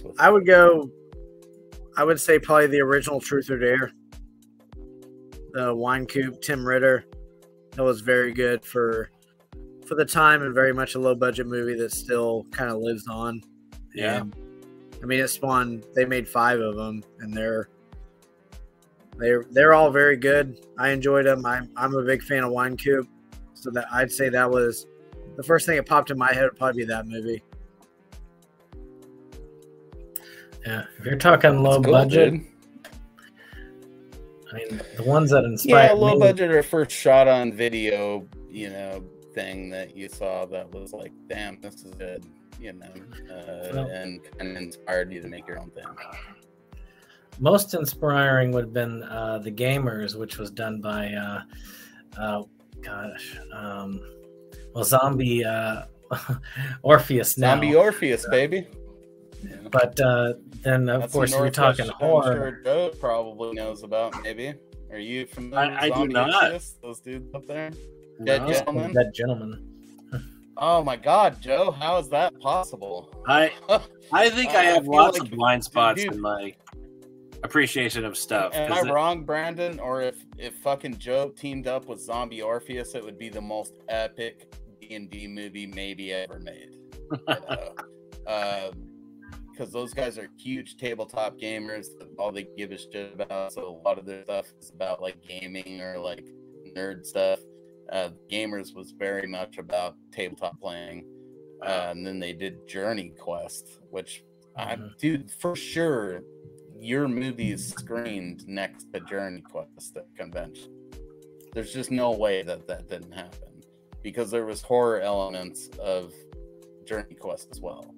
So maybe after you guys cleared out of these rooms at Crypticon, they probably screened like Journey Quest in there. Maybe. I'm looking it up right now, man. Yeah. Now, if you're Journey going Quest horror, is the shit. It is one of my favorite things that's ever been made in the Northwest. It is so good. Okay, I have heard of those guys. I have not seen those projects, but I have heard of those guys from an earlier Kickstarter project they did that sort of fell apart when they reorganized and did another one. So I remember. Couldn't be conventions in the Northwest without seeing those dudes for a while. It was pretty much, and I got swept right up into it. We'll have to check it out. The Gamers is amazing. Oh, I wouldn't say Gamers is amazing. The Gamers is nostalgic. Journey Quest is amazing. That's where they. If Netflix was picking up shows like they are now, back then. When Journey Quest came out, that would have been a shoe-in at Netflix, I like it would have been everything crazy for the Northwest film scene if there was like a Netflix production that sprung up around this goddamn, web series that Zombie Orpheus was doing. Now, if you're going horror, I mean, shot on video horror, it would be Splatter Farm, the original Polonia Brothers film. That to me showed me some that of stuff Adult Swim worthy too, honestly. Like some of your shorts could have fit in as like random plugins on Adult Swim in the later years. Anyways, I'm gonna shut down for a minute again. Brandon, Cody, attack this man and his fine hairdo with questions and fandom. Oh, there he goes. Wow. You go ahead. You were saying Spider Farm? Oh, yeah. Well, I mean, Spider Farm is one. I mean, a friend of mine, Kyle, when he told me about Spider Farm.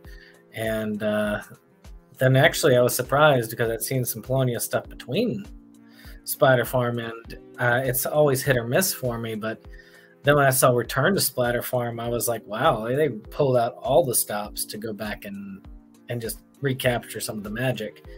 Yeah. But I love that you can just take some of those, take a camera, you do what you want to do. And I've met some wonderful people since learning about some of these things. I mean, it's amazing what people can do with effort, interest, and just sheer force of will. Yeah, that's a good. I have used that phrase, man. I was gonna say determination, but yeah, there have been times when I've used that phrase, like I am just gonna make this happen through sheer force of will. Like everything's falling apart, people are canceling, locations fall through, whatever, and sometimes it's, oh my God, I'm just gonna make this. I'm gonna keep pushing to make this happen. Because that's a lot of it. It's hard work. So you can get a camera and even get some interested people, but at a certain point it's going to get hard, and you have to push through if you really want to make it happen. And those that do, then we all get to enjoy. Oh, Cody. We were talking about it a little bit earlier. Do you feel like you ever hit a point where you wanted to try to make movies to kind of go mainstream that everybody would like, or were you just happy I'm going to make the movies I want to like, and the people that like them, or those are my people, and the people that don't, well, then I'm not going to cater to them anyway?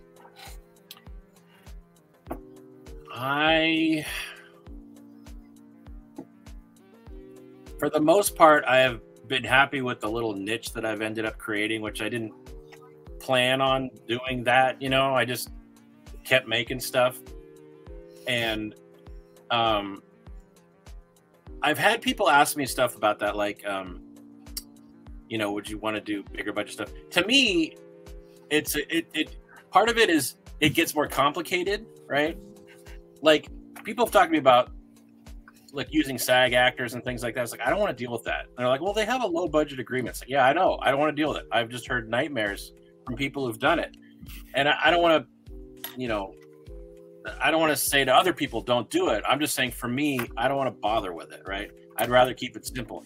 And part of it is also, if I'm keeping the budget low and I'm doing most of the things, if I'm writing it and directing it and I know I'm going to be cutting it together and I'm doing the music, or my friend Steve Sessions does great music, if I'm going to use his music, which is, I've used several times for different things. If I'm building the effects, they're not going to be the greatest effects in the world, but I can be in control of making them, and I can make them just as best I can, the way I want. That amount of control, I suppose, I really like. And I think invariably, if you're going to go up levels, that's got to go away. I can't be making a $50,000 indie feature, $100,000 indie feature like that, right? I'd have to, I'd have to rent, Red Dragon cameras, and I'd have to bring in a crew that is trained in that, and I'd have to bring in a whole sound crew, and I'd have to, I'd have to bring all these other people in, because a project of that scope, or that's something that would be worth doing for that amount of money, would have such a large scope. I'd have to bring all these people in to do all those other jobs that I wouldn't be able to do anymore. And I really like doing them. So for better or for worse, that's kind of why I'm at where I am, I suppose, right? I like doing all that stuff. So if I make I'm making a movie and the effects are a little cheesy, that's because I made them, but at least I could do that. And it ends up being, as you guys say, part of the vibe, right? It ended up being a part of the formula that I didn't formulate on purpose, but it's sort of fallen out that way. We're like, oh yeah, this is, these are the ingredients that goes into a Joe movie. And over the years, I've been able to step away from that and realize, oh yeah, you're right, and catch myself doing that. And most of the time, I don't mind it. It's like it's not like I feel like, oh no, I can't fall into the trap of that movie. It's like, what? That's what I like doing. It's just the way I do it. So I continue doing it that way. So that's a long answer to your short question is I haven't had real serious dreams of like, I need to move to New York or move to LA and start doing stuff for real. I've been fine with my being able to do stuff my way where I'm at. And the internet allows it to get out to the world. And I'm okay with that. And I'm getting older, man. I hope you're fine with that forever, man. I need to have the energy to do that. And, before too long, I won't have the energy to do anything that big anyway. So I'll make my little movies and with my friends, and it'll be fine. Those types of films. I think one of my favorite answers to that question is Chris Seaver, and I'm pretty sure he just recycled, he paraphrased Roger Corman at her, but I asked him if I gave him $10,000 to make a movie, what movie he would make, and he said that he would make 10 $1,000 movies.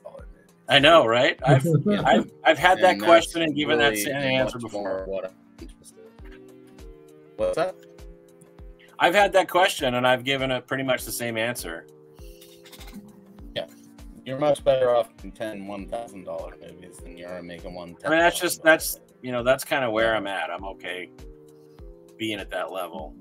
Shit, man, I have a Blu-ray box set and a DVD box set out. Who would have thought, right? Not to sound like a dick, but that's pretty amazing. And just being the guy that stayed in Oregon and made little movies with his friends, that still happened, right? So what a crazy world. As a lifelong Oregonian, dude, you will never fail to be an inspiration to me, because it's And that's exactly the kind of, if I did, I seriously doubt I'll ever make a movie of my own. Again, I made a short film I was like in high school, but I don't think that I'll ever, I really rather would be like the dude that did the carpentry, you know? Yeah. Because I feel like that's an unsung part of filmmaking that not a lot of people go in specifically to do, you know? I want to build sets. I want to mop up blood. I want to, you know, go get the donuts. Like, that's the shit that I want to do, you know? Yeah. And I'm passionate about fucking getting more people to want to do that stuff, you know? Yeah, it's very easy with social media and everything nowadays for everyone to want to be a fucking star. You don't have to be a star to be a star on set, you know?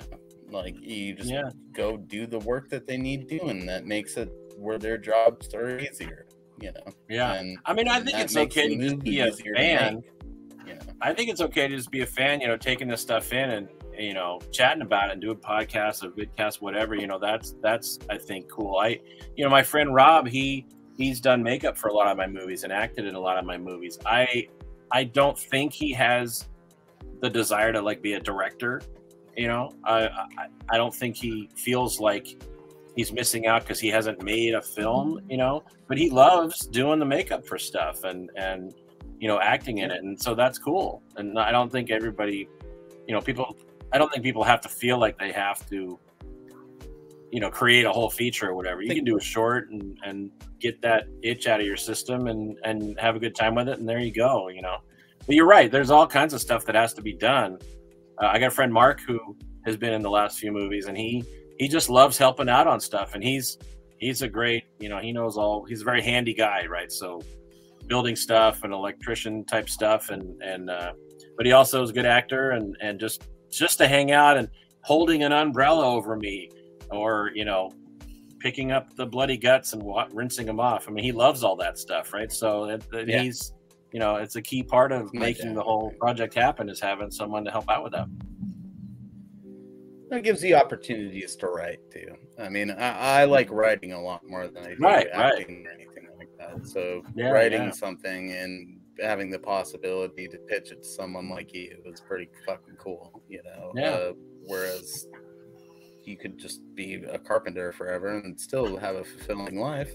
Sure, but you know, maybe sometimes those suggestions you have for movies wouldn't be taken seriously. But with like lower budget things, I might be able to say like, hey, this might be pretty cool. And you could manage a 7-Eleven, a dude who would be and like, still be a movie. Yeah. Right. I'm American. Anything can happen. Yeah, anything can happen, and I think that people should go, you know, really think about how they want to contribute to film before they just dive into, you know, whatever they're doing. Like, think about it a little bit. You down to work your way into the stuff and learn some shit from somebody like Joe, or are you down to just go in there and try to be an actor or whatever? If that's your thing, pursue it, you know. I try to be very I don't like having a lot of rules put on some of this stuff. I've seen cycles go through over the years in, you know, for me in the indie film community, where from time to time people will come in and say, we need to have our, you know, micro budget rules or our micro budget manifesto or whatever. And I'm always resistant to that, because I'm like, everybody has a different way of doing it or a different path to get there or whatever. And if we just make all these rules, it's just going to exclude people and discourage people that might otherwise make something creative. And even if they make something creative that they just watch with their friends or show to their mom, you know, so what? At least they get to be creative and make a thing. So I think that's why I think there's always multiple ways to get into stuff or to make connections with people to want to participate is a good thing. I think, encouraging people to want to participate through a pay-to-play thing, like we were talking about earlier, is just a recipe for, you know, diluting the whole pool of people that actually give a shit enough to try to contribute stuff to this. I think if they care enough and they seek to show out, they're probably in their lane. And that should be encouraged. Yeah, but as we, we've talked about it. But on the other hand, like I would never want to say, don't ever do that, right? I wouldn't want to have a rule or a law or whatever, or even just a general, sense in the fan world that like that's a terrible thing, right? Because who knows, man? I mean, some movie might get put together where everybody paid to play. Everybody paid $1,000 to come in and play these 10 roles, and maybe it's a great movie, right? And it could happen. But if we had a rule that was like, oh yeah, brings up a good point. Don't everybody, people shouldn't do that. It's like, well, why not? I mean, if it works, it works. So, I think I'm going to doesn't negate our conversation from earlier. You sell every role in there's pros and cons, but I'm not ruling out that it couldn't be good. So yeah. I agree with Joe, but at the same time, I'm also skeptical. Yeah, I would be skeptical too. I mean, I would be skeptical, but you never know what could happen. So I'm not going to tell someone don't do that. You could say, here's the thing to think about, right? If you sell a role to some person and they turn out to be a nightmare to work with, what are you going to do, right? Like you should have some fine print in your agreement or something, in case that happens. Yeah, but we can if you want to try that, go ahead. You live, you learn. I feel like that's a fair stance to take on it, and I feel like I disagree with most of it, but we're gentlemen enough to move on from it. And the fact that we disagree with you, Joe, or at least I do, should be a testament to the fact that the show is legit. We're not just kissing your ass. Yeah, it's all good. I fully think you're wrong, but we're humans. Brandon.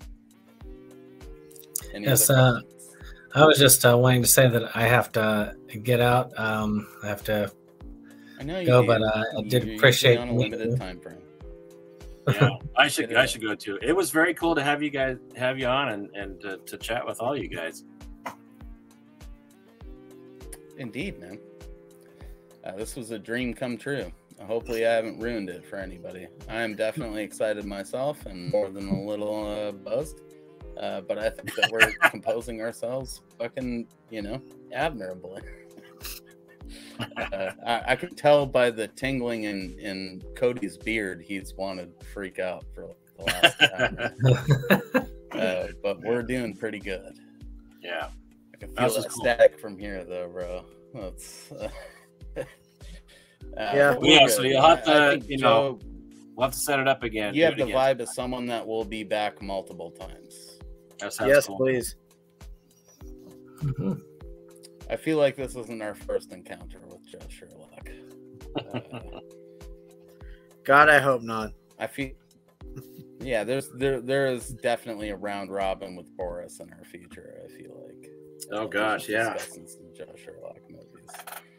And Boris can school us on more stuff than we even know. I mean, that kid is an encyclopedia when it comes to you. He is. He is. Can't wait for that. Yeah. I just want to say thank you, much like Brandon was saying. You've given us a lot of great stuff, and I wasn't lying when I said a lot of your guys' schlock and fucking weirdness has helped me through the last couple of years. COVID was not a fun time for me because I was a regular convention attendee before all this happened, so it was real hard to go from seeing all my friends all the time to not seeing them at all, and then watching your movies or Chris Seaver movies where it's this group of friends that are always doing movies together. Really helps during those times, because you feel like you tap into a new friend group for a minute, and it's a pretty special feeling. So I really hope that you never give up that grassroots Northwest fucking shit that you have going on with your movies, Joe. It makes them really special, and it's something I hope to at least assist with someday. So, Cody, you got anything to say? No, just thank you. I hope you'll come on again soon. Yeah. Joe will be back. I can see he's got. We have a good thing going here, man. I feel like Joe could be here and we could be talking about movies that have nothing to do with them. It'd still be a really good stream. Could be. Probably 3 Let's talk about Van Damme. There you go. Brandon, you got anything to to lay on the man himself before we get out of here? Just appreciate you chatting with us, and it's great to meet you. I get to see I get to hear the voice and see the face of the person that's on the box set that I own and several of the movies I watched. There you go. Well, and I appreciate that, man. I appreciate the support and checking all the stuff out. That's great. That's great. All right, I'm gonna go. I have stuff to do, gentlemen. I have to make some movies. All right. Well, thanks for having me on. And Thank you. yeah, I'll be in touch and we'll set something up. All right. Okay. Anything else you want to plug before you fucking jet, dude? I'll just thanks for having me on, and I'll I look forward to talking again. Okay. We'll plug in some other Joe Sherlock adjacent links. All right. Okay. I'll see you guys. Thanks for hanging out, man. Thanks, Joe. And I guess I will head out too because I've got to run to work. But I wanted to jump in and say hello, and then I saw Joe Sherlock in the group, so I was like, oh, okay. Thanks for hanging out while he was in there. Yeah. So, any case, I'll see y'all later. See you, buddy.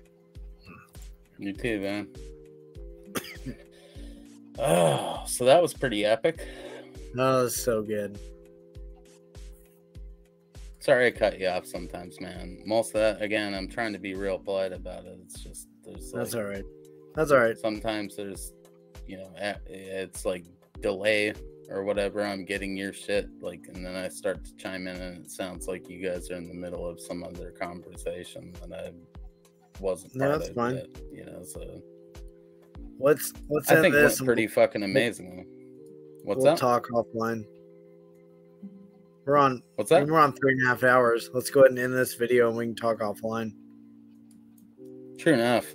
Yeah. If you guys haven't caught up with everything we're talking about, check out the previous fucking stream and the amazing, epic, almost 2-hour discussion we just did with Joe Sherlock. So we'll see you here next time. I'm sure I had some elaborate thing planned for the end of this, but there's nothing that can top the Joe Sherlock. So we'll see you next time.